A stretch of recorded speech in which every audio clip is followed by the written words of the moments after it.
Day 3 has begun. First things first. Breakfast, of course, but being Sunday, most places were closed.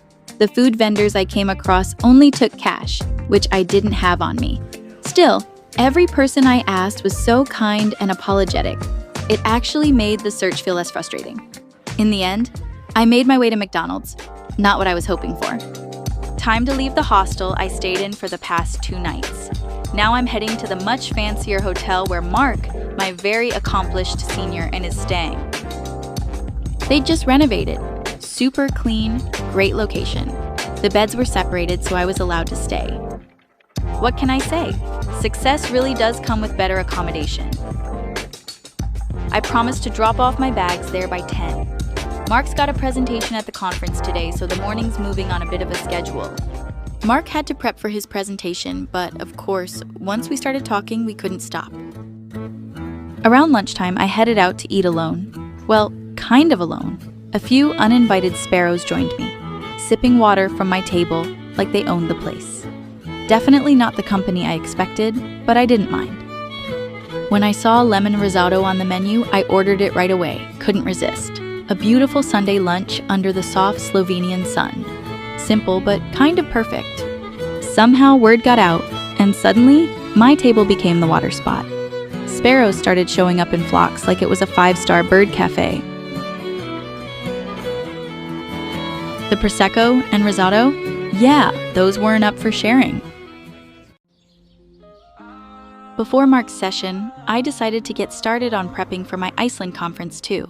I found a library nearby, surprisingly open on a Sunday, and made my way there to settle in. One thing I love about Europe, libraries are always so open. I asked if I could use the reading room and got a look like, "Why wouldn't you?" It made me smile.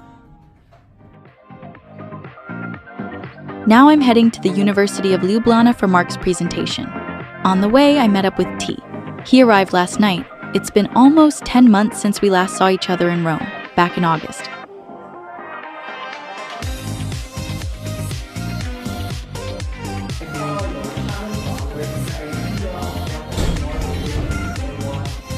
Just like last year, Mark gave a sharp, confident presentation. Always impressive. Afterward, the 3 of us decided to take a walk through the center of Ljubljana. With the same group back together, it almost felt like we'd stepped right back into last summer. Under a clear, cloudless sky, we walked through the picture-perfect streets of Ljubljana. Surrounded by easy, familiar company, sharing old memories, catching up on life, I just felt genuinely happy. One of those moments you wish would last a little longer.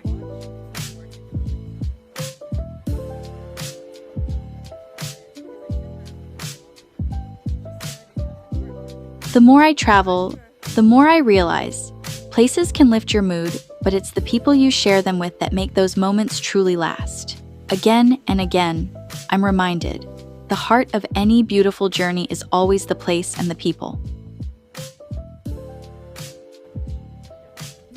And that's why Ljubljana will stay with me, as one of the most beautiful places I've been, because of these streets, and the friends I walked them with. We headed back to the restaurant I'd visited the day before, this time with friends, and a table full of hearty Slovenian dishes. It was the perfect way to enjoy the town. Over dinner, we talked about the rest of our time in Slovenia. T's planning to rent a car, so we're hoping to take a little trip outside the city. I'm already excited. The conference had offered some musical tickets, and thankfully, Mark had picked one up for me too. So thoughtful. After dinner, the 2 of us headed to the theater together. As you might expect, the musical was about philosophy, a frog setting off into the wide world in search of truth. It felt strangely close to where I am in life right now. Watching the show felt like reading a book on the history of philosophy, layered, thoughtful, full of questions.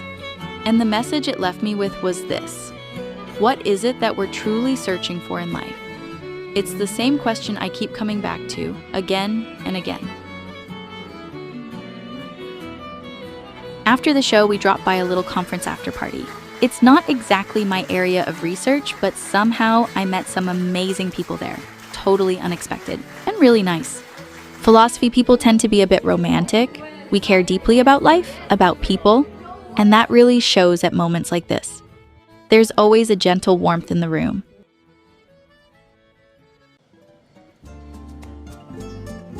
A bright new morning. 2 morning people on the hunt for breakfast. And once we were fed and happy, we went for another early stroll through the quiet streets of Ljubljana.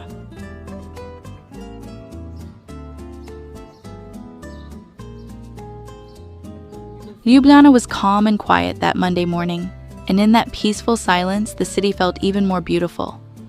It was like the whole place was gently saying, "It's okay, just breathe."